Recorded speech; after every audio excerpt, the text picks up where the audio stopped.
هذا الموطن عند باب الجنة يبشرون ببشارة. هم داخلين، انت تخيل الآن داخل مع الباب قاعد تشوف أشجار الجنة، تشوف أنهار الجنة، تشوف قصور الجنة، تشوف نساء الجنة، تشوف ما قال عنه الله ما لا عين رأت ولا أذن سمعت ولا خطر على قلب بشر.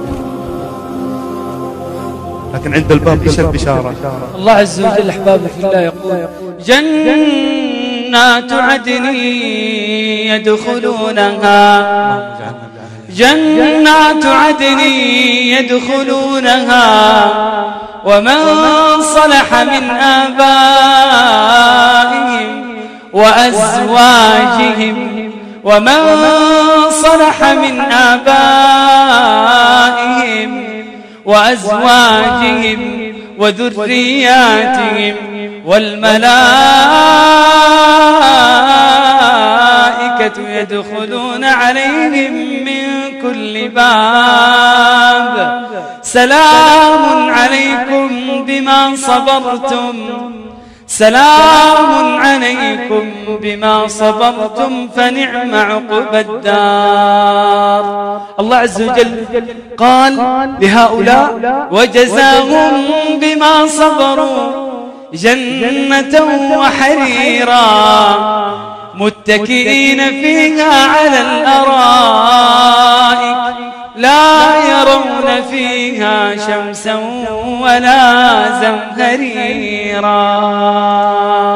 طيب شيخ منصور، الجنة فيها مدارس، فيها مدرس رياضيات، فيها وظيفة، فيها دوام، فيها صاحب عمارة يقول لك الأجار، فيها مرض، فيها هم، فيها غم، فيها موت.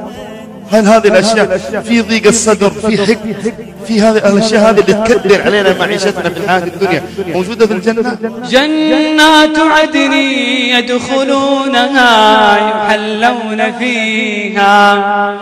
يحلون فيها من أساور من ذهب ولؤلؤا ولباسهم فيها حرير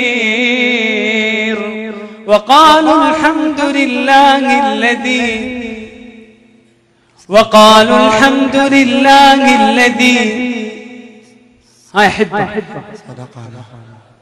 وقالوا الحمد لله الذي صدقنا. ها يا اخوان صدقنا. وقالوا الحمد لله الذي أذهب عنا الحزن إن ربنا لغفور شكور الذي أحلنا دار المقامة من فضله لا يمسنا فيها نصب ولا يمسنا فيها لغوب. طيب في الجنة في عزوبية صراحة. الله عز وجل يقول وزوجناهم بحور عين يدعون فيها بكل فاكهة آمنين. أبشرك بشرى حتى في الجنة إذا دخل المسلم والمؤمن ما في موت، لا يذوقون فيها الموت إلا الموتة الأولى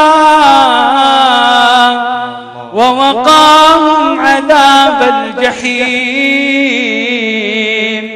فضلا من ربك ذلك هو الفوز العظيم.